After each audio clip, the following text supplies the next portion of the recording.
अस्सलामुअलैकुम। Welcome to haunted attractions. उम्मीद करता हूँ आप सब खैरियत से होंगे। ये वाक़या मिर्ज़ा साहब ने हमें सेंड किया है। सबसे पहले तो मैं उनका शुक्रिया अदा करता हूँ। बहुत बहुत शुक्रिया मिर्ज़ा साहब आपका कि आपने अपना वाक़या हमसे शेयर किया। तो चलिए बढ़ते हैं वाक़ये की तरफ। मिर्ज़ा साहब बताते हैं कि 3 अक्टूबर की तारीख़ मेरे लिए महज़ इस बिना पर यादगार तारीख़ नहीं है कि ये मेरा यौम पैदाइश है।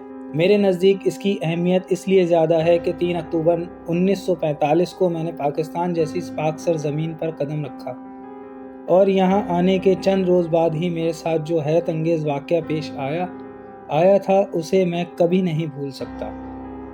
3 अक्टूबर 1948 को जब मैं बहरी जहाज़ से उतरा तो मेरी जेब में सिर्फ 5 रुपये थे, लेकिन मुझे अपनी कमाईगी का एहसास नहीं था। मैं समझता था कि निज़ाम दक्कन ने पाकिस्तान के लिए जो कुछ किया है उसके हवाले से यहाँ मुझे हाथों हाथ लिया जाएगा।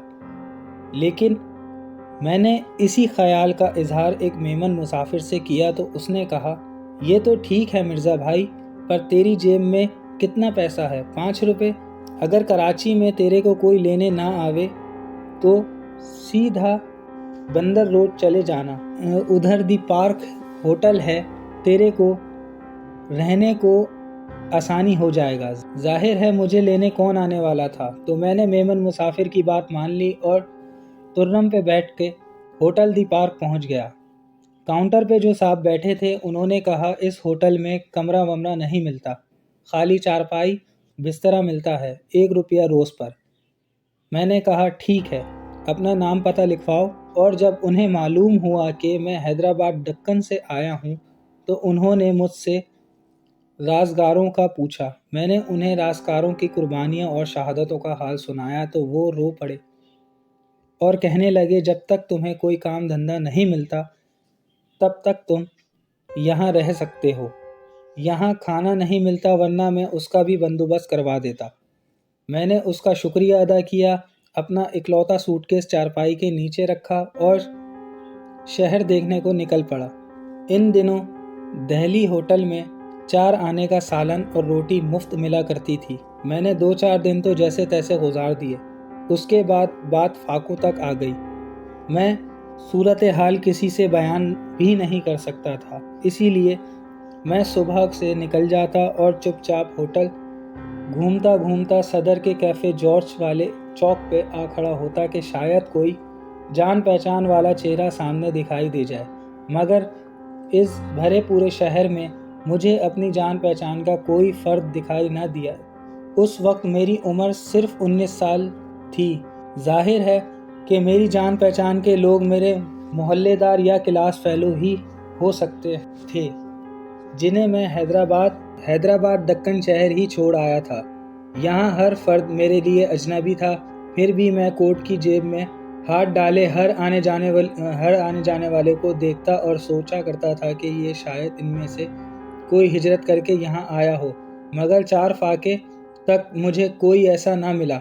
3 फाके मेरे लिए बड़े सब्र आज़मुदा और तकलीफ़ दे थे। मगर चौथी सुबह जब मैं हशाश बशाश था और मुझे भूख का एहसास तक न था, मैंने मुंह हाथ धोया, कोट पहना और होटल से निकल गया।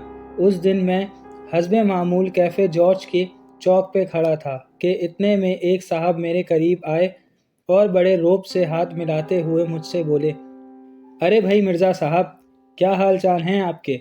वो शख्स मेरे लिए बिल्कुल अजनबी था और मैंने उन्हें ज़िंदगी में पहली बार देखा था, लेकिन उनके बेतकल्लुफ़ अंदाज से गुफ्तगू से मुझे ये पूछने की हिम्मत ही न हुई कि वो कौन हैं, मुझे कैसे जानते हैं। उन्होंने मुझे चाय पीने की दावत दे डाली, मगर मैं टाल गया।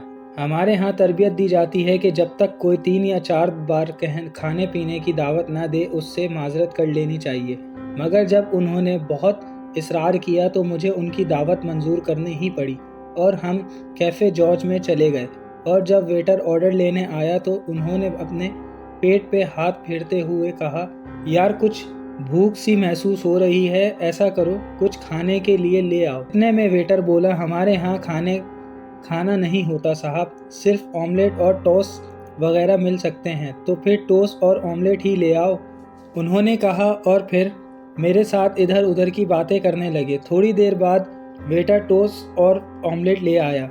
हम दोनों ने खाया। मैंने पानी का एक गिलास पिया और फिर खुदा जाने मुझे क्या हुआ कि मैं होशो खुद से बेगाना हो गया। मुझे होश आया तो मैंने अपने आप को उसी होटल के सोफे पे लेटा हुआ पाया। मेरे मुंह पे पानी के छींटे मारे जा रहे थे। मेरा मेज़बान वेटर पे गरज रहा था कि उसने मुझे क्या खिला दिया जिससे मैं बेहोश हो गया। वेटर बोला, जनाब, हमने ऑमलेट एक ही साथ बनाया था, जिसमें से आधा काट कर आपको दिया गया और दूसरा हिस्सा इनको। अगर ऑमलेट में कोई गड़बड़ होती तो आप भी बेहोश हो जाते ना। बहरहाल बात ख़त्म हो गई। हम चाय पीकर कैफ़े से बाहर निकल आए। उन दिनों हाथ रक्षा चला करते थे। मेरे मेज़बान ने मुझसे पूछा कि आप कहाँ जाएंगे मिर्ज़ा जी। मैंने उन्हें दी पार्क का पता बता दिया। उन्होंने एक रिक्शा रोका, मुझे सवार कराया और ख़ुद भी मेरे साथ बैठ गए। मैं होटल दी पार्क के सामने उतर गया और वो चले गए।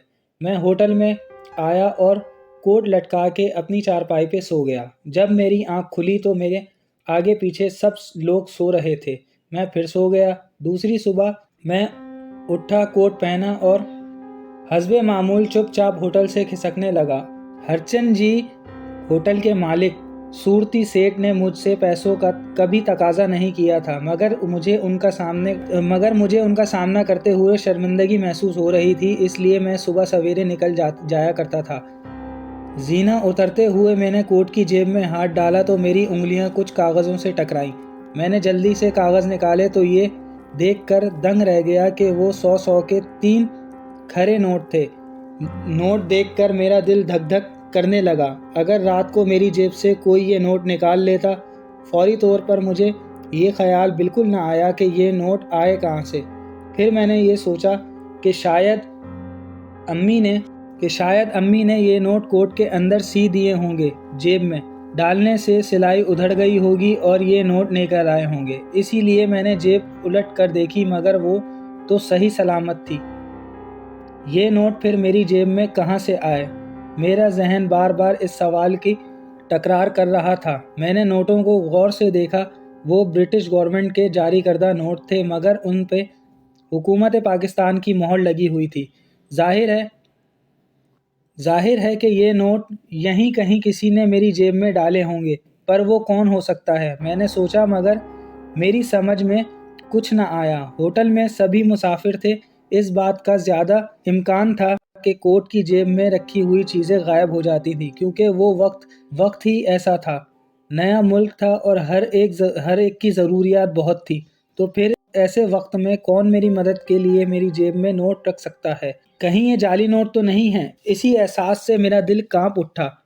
उल्टे कदमों अपने होटल के मालिक के पास गया। मैंने एक नोट उसे देते हुए कहा, सूरती जी, मेरे 25 रुपये आप एडवांस रख लें। ऐसी भी क्या जल्दी है? सूरती सेठ बोला। मैं अपने पैसों का उधार ज़्यादा दिन रखना नहीं चाहता, मैंने उनको जवाब दिया। उसने बड़े तकल्लुफ़ से नोट अपनी दराज में डाला और बकाया पैसे मुझे वापस दिए। मैं तो उछल पड़ा। अरे ये तो असली नोट हैं। वो दिन और आज का दिन कि मेरी जेब कभी खाली नहीं रही। मगर उसके बाद कई मर्तबा देखने पर भी मुझे वो अजनबी मेज़बान कभी नज़र नहीं आया, जिसे मैं आज भी हज़ारों में पहचान सकता हूँ।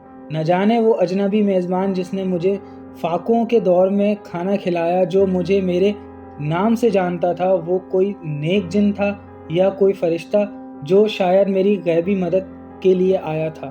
मुझे लगता है कि ये मेहरबानी उसी की हो सकती है। शायद जब मैं थोड़ी देर के लिए बेहोश हुआ था, तब उसने ही मेरी जेब में ये पैसे डाल दिए होंगे ताकि मैं नए मुल्क में अपना वक्त अच्छे तरीके से गुजार सकूं। तो ये था वो वाक़या जो मिर्ज़ा साहब ने हमसे शेयर किया। बहुत बहुत शुक्रिया मिर्ज़ा भाई आपका। और अगर आपके या आपके किसी अपने या फिर किसी रिश्तेदार के साथ ऐसा कोई खौफनाक वाक़या पेश आया है, तो आप हमें hauntedattraction91@gmail.com पर मेल भी कर सकते हैं या स्क्रीन पर दिए गए नंबर पर सेंड भी कर सकते हैं। मिलते हैं अगले खौफनाक वाक़ये के साथ। तब तक के लिए अल्लाह हाफ़िज़।